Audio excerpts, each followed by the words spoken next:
వీరశైవ లింగాయత సమాజం పెద్దలు, అక్కలు, చెల్లెళ్ళు, మాతృమూర్తులు, మీడియా మిత్రులందరూ కూడా పేరు పేరున అంతర్జాతీయ మహిళా దినోత్సవం సందర్భంగా శుభాకాంక్షలు, అభినందనలు తెలియజేస్తాను. మార్చి 8 రోజులు జరుపుకోలేకపోయినటువంటి వాళ్ళందరికీ మార్చి మాసం మొత్తం కూడా అంతర్జాతీయ మహిళా దినోత్సవం సందర్భంగా కార్యక్రమాలు నిర్వహించుకునేటువంటి అవకాశాన్ని ప్రభుత్వాలు కల్పించినాయి. ఆ దిశగా మా వీరశైవ లింగాయత సమాజం పెద్దలు కొంచెం ఆలస్యంగానైనా ఈ కార్యక్రమాన్ని సంగారెడ్డిలో ఏర్పాటు చేసినందుకు మాతృమూర్తులందరూ కూడా మరొకసారి శుభాకాంక్షలు, అభినందనలు తెలియజేస్తా ఉన్నాను. ఎక్కడైతే స్త్రీలు గౌరవించబడతారో, ఎక్కడైతే స్త్రీలు పూజించబడతారో ఆ సమాజం గొప్పగా ఎదుగుతుంది అని చెప్తారు. ఇక్కడ అదృష్టం ఈరోజు మా మీటింగ్ లో చూస్తే 33% కాదు, మహిళలకి 66% రిజర్వేషన్ ఇచ్చే రీతిలో మహిళలు హాజరైన పురుషుల సంఖ్య చాలా తక్కువ కనబడతా ఉంది. అందుకని అనుకుంటా బహుశా నరేంద్ర మోడీ గారు మొదటి అడుగుగా వచ్చే అసెంబ్లీ పార్లమెంట్ ఎన్నికలకి మహిళా సోదరి మహిళలకి 33% రిజర్వేషన్ కల్పించడం జరిగింది. భవిష్యత్తులో మేము 33% వచ్చి మీరంతా 66% ఎదిగినా మీరు ఆశ్చర్యపోవాల్సినటువంటి అవసరం లేదు. ఎందుకంటే మాకంటే కొంచెం సహనం ఎక్కువ, మీకు ఓర్పుతో ఉంటారు, ఏ సమస్యనైనా ధీటుగా నిలబడతారు, గట్టిగా అడ్రస్ చేయగలుగుతారు.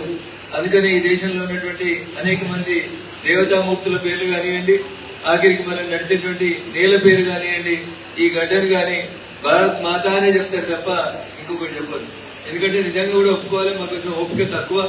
మేము చేసిన దానికంటే చాలా గొప్పగా అదే పనిని అనేక మంది మాతృమూర్తులు, అక్కాచెల్లెళ్ళకి చేసేటువంటి కెపాసిటీ ఉంటుంది.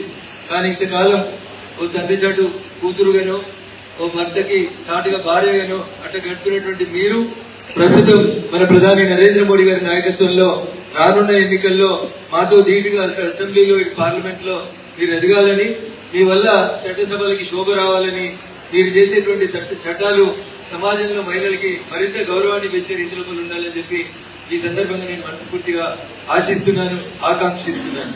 ఎందుకంటే పొద్దున్న పేపర్ చూస్తే బాగా అనిపిస్తుంది, టీవీలు పెడదామంటే ఆ బ్రేకింగ్ వార్త చూద్దామంటే ఇబ్బందికరంగా కనబడుతుంది. 6 నెలల పసికంది దగ్గర నుంచి మొదలుపెట్టే 90 ఏళ్ల ముసలి దాకా ఏం జరుగుతుంది అని చూస్తే ఎక్కడ చూసినా దరిద్రమైనటువంటి వార్తలు తప్ప ఇంకొకటి లేనటువంటి పరిస్థితి. ఈ పరిస్థితులలో మహిళలను గౌరవించాలి, మహిళల పట్ల సమాజానికి ఉన్నటువంటి బాధ్యతని గుర్తించాలి అంటే ఒక తల్లిగా తన పెంపకం లోపల ఏమైనా ఇబ్బందులు ఉంటే దయచేసి చిన్నప్పటి నుంచే మగపిల్లల్ని పెంచుతున్నప్పుడు, ఆడపిల్లల్ని పెంచుతున్నప్పుడు ఆ డిస్క్రిమినేషన్ ని తగ్గించి మగవాళ్ళని కొంచెం తగ్గేలాగా, ఆడపిల్లల్ని కొంచెం బాగా ఉండేలాగా నేర్పించాలి. ఇందాక మొదటి డాన్స్ చేసినటువంటి అమ్మాయి డాన్స్ తో పాటు కరాటేని కూడా నేర్చుకుందంటే నేను రియల్లీ అప్రిషియేటెడ్.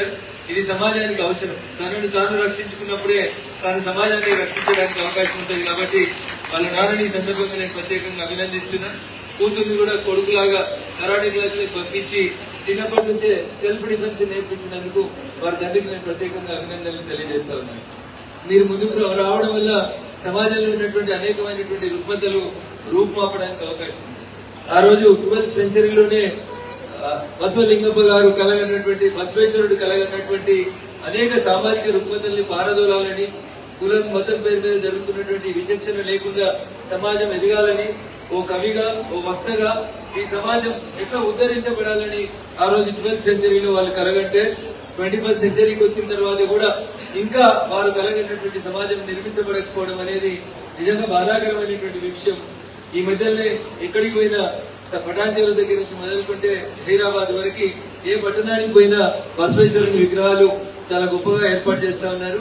విగ్రహం ఏర్పాటు చేసిన వెనకాల ఉన్నటువంటి ఉద్దేశం, దయచేసి ఆ మహాత్ముని చూసినప్పుడైనా ఆ మహాత్ముని యొక్క ఆలోచన విధానం, ఆ మహాత్ముని యొక్క స్ఫూర్తిని మనమందరం తీసుకుని ముందుకెళ్లాలని చెప్పి మీకు అందరికీ కూడా సవినయంగా విజ్ఞప్తి చేస్తూ, ఈ నిన్ననే ఒక ప్రముఖ దినపత్రికలో ఒక వార్త వచ్చింది. క్యాన్సర్ కి సంబంధించినటువంటి టెస్టులు నిర్వహిస్తే ప్రతి 8 మంది పురుషులలో ఒకరికి, ప్రతి 6 ఒక మహిళా సోదరి మనకి క్యాన్సర్ వస్తా ఉందని, దీనివల్ల సమాజంలో ఉన్నటువంటి ఆడపిల్లలకి చాలా ఇబ్బందులు వస్తాయనేటువంటి వార్తల్ని నిన్న ఒక ప్రముఖ దినపత్రిక ICMR నివేదిక ద్వారా తెలియజేసింది. అందుకని క్యాన్సర్ అంటే అదేదో టెస్ట్ చేయించుకోకూడదన్న అంశంగా కాకుండా దయచేసి మాతృమూర్తులు అందరూ కూడా క్యాన్సర్ పరీక్షలకి ఫ్రీక్వెంట్ గా వెళ్తే క్యాన్సర్ ని మొదటి దశలో ఐడెంటిఫై చేసుకుంటే సమాజంలో మనం మరికొంతకాలం మన జీవితాన్ని కొనసాగించడానికి అవకాశం ఉంటుంది. మెదక్ పార్లమెంట్ సభ్యుడిగా నాకు అవకాశం ఇచ్చిన తర్వాత నా పార్లమెంటరీ నియోజకవర్గం పరిధి లోపల నేను చాలా వరకు విద్యా వైద్యానికి సంబంధించినటువంటి అంశాలకే ప్రాధాన్యత ఇస్తూ ముందుకెళ్తా ఉన్నాను. నిన్ననే సంగారెడ్డిలో ఎన్టీపీసీ అనేటువంటి ఒక సంస్థ సహకారంతో టీవీ ముక్త భారత్ అభియాన్ అనేటువంటి ఒక కార్యక్రమాన్ని భారత ప్రధాని నరేంద్ర మోడీ గారు ఇస్తే, ఇంతకుముందు ఊళ్ళలో ఎవరికైనా టీబీ పరీక్ష చేయాలంటే వచ్చి ల్యాబ్లలో ఎక్స్రేలు, టెస్టులు ఇతరత్ర చేయాల్సినటువంటి పరిస్థితి ఉంటే, కానీ ఇప్పుడు కొత్తది ఒక ల్యాప్టాప్ సైజ్ లోపల ఒక మిషన్ వచ్చింది. అది తీసుకొని మనం పల్లెటూరు కూడా పోయి అక్కడ ఉన్నటువంటి వ్యక్తులకు ఎక్కడికక్కడనే టెస్టులు చేసి వారికి క్షయం ఉందా లేదా అనేది చూడడానికి ఒక అవకాశాన్ని కల్పిస్తా ఉంది. అట్లా మారుతున్నటువంటి కాలంలో మారుతున్నటువంటి వైద్య రంగంలో వస్తున్నటువంటి కొత్త రకాలైనటువంటి సేవలను ఉపయోగించుకొని సమాజంలో ఎలాంటి వ్యాధులు ప్రబలకుండా చూసుకునేటువంటి బాధ్యతని మా మాతృమూర్తులు తీసుకుంటే బాగుంటుందని చెప్పి నేను ఈ సందర్భంగా విజ్ఞప్తి చేస్తూ ఈ వేదిక ద్వారా నేను మీకు ఒక అప్పీల్ చేయదలుచుకున్నాను. రేపు బీడీఎల్ అనేటువంటి ఒక సంస్థ నేను రిక్వెస్ట్ చేసి సిఎస్ఆర్ కింద ఆడపిల్లలు రోజు రోజు పెరుగుతున్నటువంటి క్యాన్సర్ కి సంబంధించి ఇటీవలనే భారత ప్రభుత్వం నరేంద్ర మోడీ గారి నాయకత్వంలో హెచ్పివి వ్యాక్సిన్ అనే ఒక వ్యాక్సిన్ ని క్యాన్సర్ ప్రివెన్షన్ కోసం అని చెప్పి ఆడపిల్లల లోపల ప్రయోగాత్మకంగా ప్రారంభించింది. రేపు నేను ఈ రాష్ట్ర గవర్నర్ గారి చేతుల మీద ఒక బస్సును ఇనాగరేట్ చేస్తా ఉన్నాను. ఆ బస్సు గొప్పతనం ఏంటంటే లోపల అన్ని తీసేసి దాన్ని ఒక హాస్పిటల్ లాగా మార్చినాం. ఎందుకంటే ఏదైనా పల్లెటూరుకో మండల కేంద్రానికి వస్తే ఆడపిల్లలకి బ్రెస్ట్ క్యాన్సర్, సర్వైకల్ క్యాన్సర్ టెస్టులు చేయాలంటే అక్కడ సరైనటువంటి ఏర్పాట్లు ఉండవు. కాబట్టి బస్సు లోపలంతా తీసేసి దాన్ని కంప్లీట్ గా, నా కూతురు స్వయానాశి గైనకాలజిస్ట్, నా అల్లుడు ఆంకో సర్జన్ కాబట్టి వాళ్ళిద్దరిని వారానికి ఒక రోజు ఒక్కొక్క మండల కేంద్రానికి బస్సు తీసుకొని పోయి అక్కడ ఉన్నటువంటి బాధ్యతలందరికీ ₹1 ఖర్చు లేకుండా బ్రెస్ట్ క్యాన్సర్, సర్వైకల్ క్యాన్సర్ ఇట్లాంటివి ఏమైనా ఉన్నాయేమో టెస్టులు చేసి ఎవరికైనా ప్రిలిమినరీ లేదా సెకండరీ స్టేజ్ లో ఉంటే హైదరాబాద్ కి తీసుకెళ్లి వారికి ఎంత వీలైతే అంత నా ఎంపీ కోట నిధుల ద్వారా ఖర్చు పెట్టి సాధ్యమైనంత ఎక్కువ వరకు పల్లెటూర్లలో ఉన్నటువంటి మాతృమూర్తులకి క్యాన్సర్ బారిన పడకుండా ప్రొటెక్ట్ చేయడానికి అని చెప్పి రేపు ఉదయం 11 గంటలకి రాష్ట్ర గవర్నర్ గారు అవకాశం ఇచ్చిండ్రు. అందుకని మీ మండల కేంద్రాలకు వస్తాం ఖచ్చితంగా. నా పార్లమెంట్ పరిధిలో 45 మండలాలు, 12 మున్సిపాలిటీలు ఉన్నాయి. ఖచ్చితంగా మొట్టమొదటిగా ప్రతి మండల కేంద్రంలో ఎవ్రీ సండే ఒక క్యాంప్ పెట్టి ఆ మండలంలో ఉన్నటువంటి మాతృమూర్తులందరినీ అక్కడికే తీసుకొచ్చి అక్కడనే ఒక రకమైనటువంటి పరీక్షలు చేద్దామనేటువంటి ఒక మంచి ఆలోచనతో మీ అందరి ఓట్లతో, మీ అందరి ఆశీస్సులతో మెదక్ పార్లమెంట్ సభ్యుడిగా గెలిచిన నేను మా మాతృమూర్తుల రుణం తీసుకోవాలని చెప్పి కార్యక్రమాన్ని రేపు ప్రారంభిస్తా ఉన్నాను. ఈ సందర్భంగా చాలా మంది సమాజంలో ఎన్లైటెడ్ పీపుల్ వచ్చినారు, చదువుకున్న వాళ్ళు వచ్చినారు.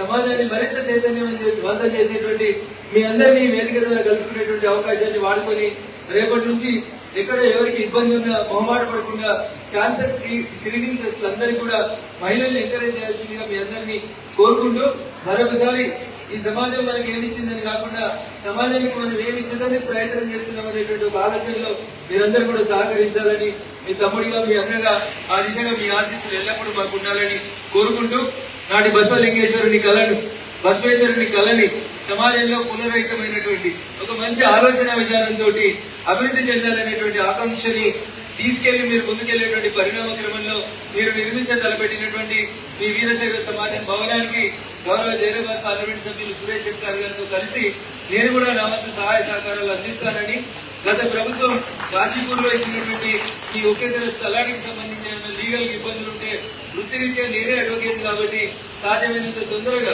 దానికి సంబంధించినటువంటి కాయిదాలు నాకు ఇస్తే ఆ లీగల్ గా ఉన్నటువంటి ఇబ్బందులన్నీ తొలగించి 2026 లోనే మీరు ఆ భవనానికి భూమి పూజ చేయడానికి స్థానిక పార్లమెంట్ సభ్యుడిగా నా వంతు సహాయ సహకారాలు పూర్తిగా అందిస్తానని మనస్ఫూర్తిగా తెలియజేస్తూ, ముఖ్య అతిథిగా పిలిస్తే చివరిలో మాట్లాడాలి కానీ మా అక్క అందరూ మాట్లాడినాక చివరికి మాట్లాడాలనుకున్నాం. బట్ ఇతర కార్యక్రమాలు నేను 12 గంటలకు వచ్చి 2 గంటలకు పోవాలనుకున్నాను. కార్యక్రమం మీరే కొంచెం ఆలస్యంగా ప్రారంభించింది కాబట్టి మొదట మాట్లాడే అవకాశం ఇచ్చినటువంటి గౌరవ మీ సమాజం అధ్యక్షులు, సభాధ్యక్షులు నరసింహులు గారికి, కార్యక్రమ నిర్వాహకులు అడియప్ప గారికి ఇందాక వారు వచ్చిన గుర్తు చేస్తా ఉన్నారు. అన్న మమ్మల్ని అందరినీ ఓబీసీలో కలిపేటువంటి కార్యక్రమంలో భారత పార్లమెంట్ లో జరిగేటువంటి చర్చల్లో గాని, భారత ప్రభుత్వం తీసుకునే నిర్ణయంలో గాని మీ వంతు భాగస్వామ్యం ఉండాలని కోరింది ఖచ్చితంగా అడియప్ప గారు.